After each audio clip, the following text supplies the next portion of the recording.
साथियों, एक सेठ की बेहद रोचक कहानी। एक सेठ था बेहद कंजूस। जीवन भर उसने कंजूसी ही की, ज्यादा से ज्यादा संपत्ति जोड़ना और उसमें से खर्च जो है ढेला भर नहीं करना। बुढ़ापे तक काम करता रहा। अंत में एक दिन सेठाइन भी गुस्सा गई और सेठ से बोली कि क्या करते हो तुम सेठ? जिंदगी भर मैं देख रही हूं कि कमाई कमाई कमाई, कभी तो घर पर, परिवार पर, बच्चों पर वक्त दे दिया करो। क्या करोगे इतना पैसा कमाकर? ना तीर्थ जाना, न कहीं यात्रा पे जाना, बस सिर्फ और सिर्फ तुम्हें संपत्ति इकट्ठा करने की सूझी रहती है। सेठ ने कहा तेरा दिमाग खराब है, ये सब किसके लिए कर रहा हूँ? बच्चों के लिए कर रहा हूँ, परिवार के लिए कर रहा हूँ, और बस तेरा एक ही काम है कि बस मुझे डांटना। जब फुर्सत मिल जाती है मुझे डांटना शुरू कर देती है। सेठ ने एक दिन मुनीम को बुलाया अपने, और मुनीम से कहा कि मुनीम जरा देखो तो मेरी संपत्ति कितनी हो गई है। मुनीम के कान खड़े हो गए।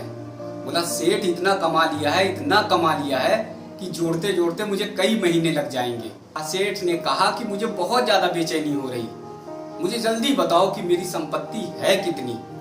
मुनीम ने कहा कि वक्त लगेगा, इतनी ज्यादा संपत्ति आपने इकट्ठी कर ली है कि जोड़ते जोड़ते मुझे टाइम लगेगा, इसलिए टाइम दो। सेठ ने कहा कि ले ले टाइम, जितना भी टाइम लेना है, लेकिन मुझे बता दे कि मेरी संपत्ति कितनी है।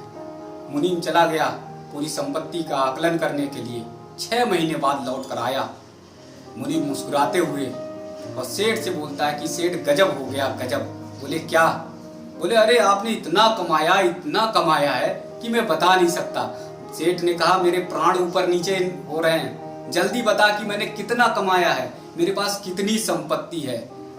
मुनीम ने कहा कि आपने इतनी संपत्ति कमाई है कि 3 पुश्तें आपकी लगातार केवल बैठे बिठाए खाती रहें, फिर भी वो खर्च होने वाली नहीं।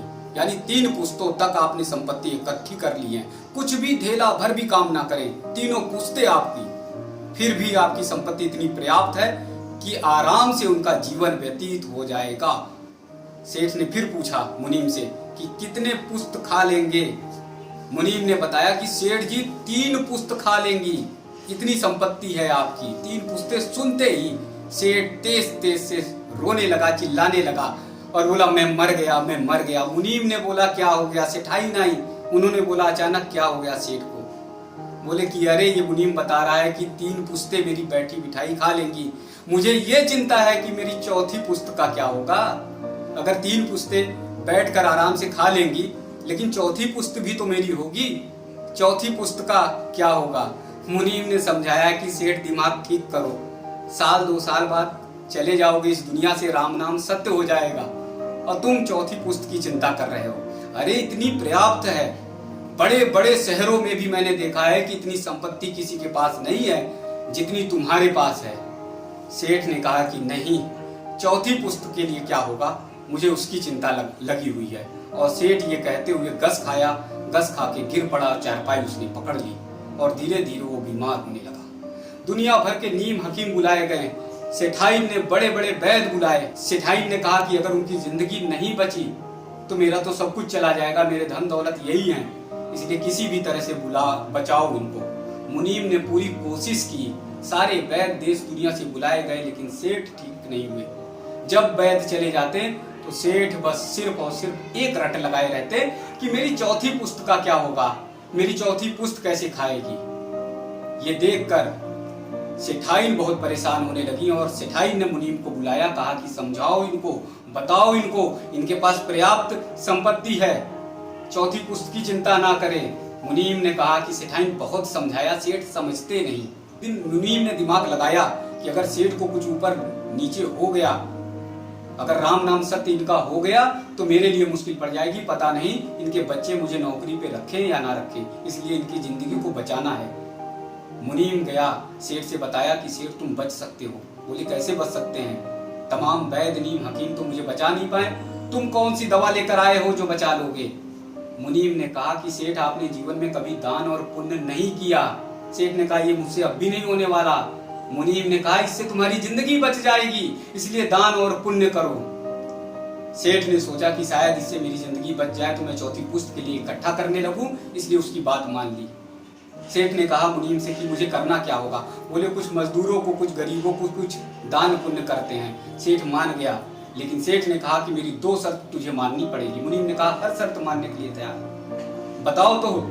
सेठ ने कहा कि देख, एक तो मैं दान करूंगा तो कोई विश्वास नहीं करेगा क्योंकि मैंने जीवन भर कभी दान नहीं किया। दूसरा, अगर विश्वास कर भी लेता है फिर मेरे घर पे लाइन लग जाएगी मांगने वालों की, और लगातार लाइन लग जाएगी तो मुझे ये चिंता है कि जो मेरी तीसरी पुश्त है के लिए मैंने बचा के रखा हुआ है वो खत्म होने लगेगा। इसलिए हम दोनों ये करते हैं कि रात में चलेंगे, किसी गरीब को कुछ देकर आएंगे, ये काम करेंगे। मुनीम जो है वो बात मान गया और रात को तय हुआ कि रात को चलते हैं, किसी गरीब को अंधेरे में देकर कुछ आते हैं। दोनों तय कर लिए और तय करने के बाद खजाने में मुनीम लेकर सेठ को गया और हीरे जवाहरात कुछ मुद्राएं निकाली और निकाल कर थैले में भरने लगा। सेठ ने लप से मुनीम का हाथ पकड़ लिया। सेठ ने कहा मुनीम से कि तेरा दिमाग खराब हो गया?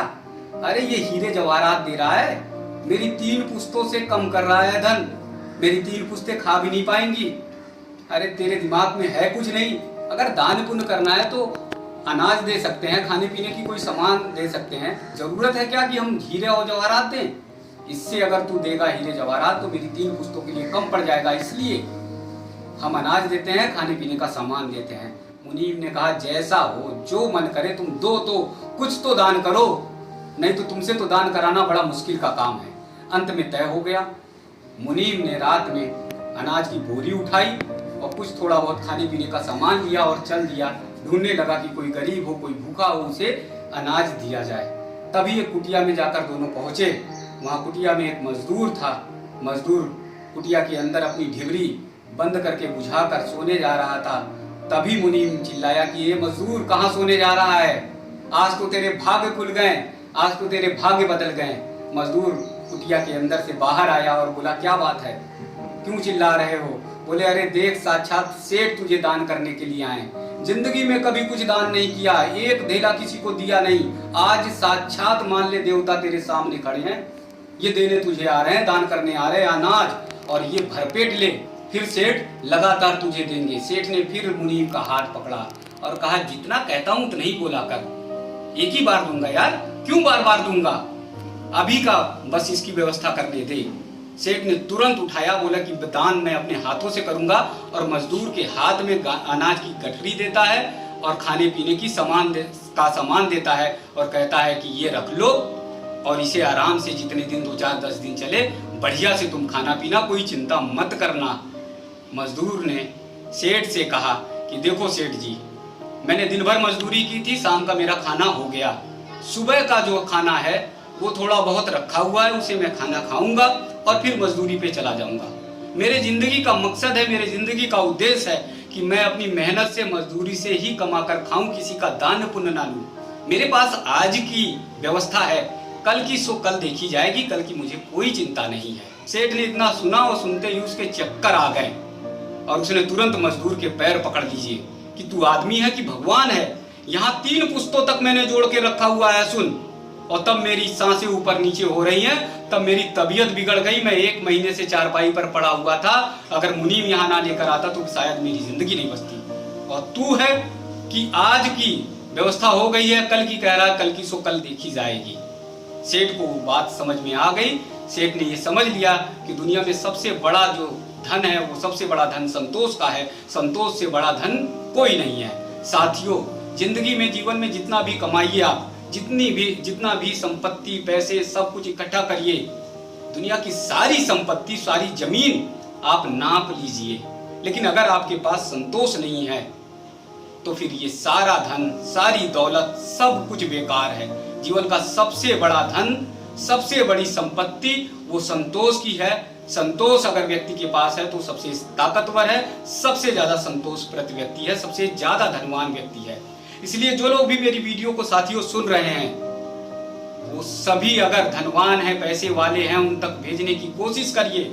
अगर उनके पास बहुत ज्यादा पैसा है, धन है, और उसके बाद भी वो सोच रहे हैं कि मेरी आगे पुश्तों का क्या होगा, मेरे आगे जीवन का क्या होगा, वो सभी लोग अच्छी तरह से जान लें कि संतोष से बड़ा कोई जीवन नहीं है।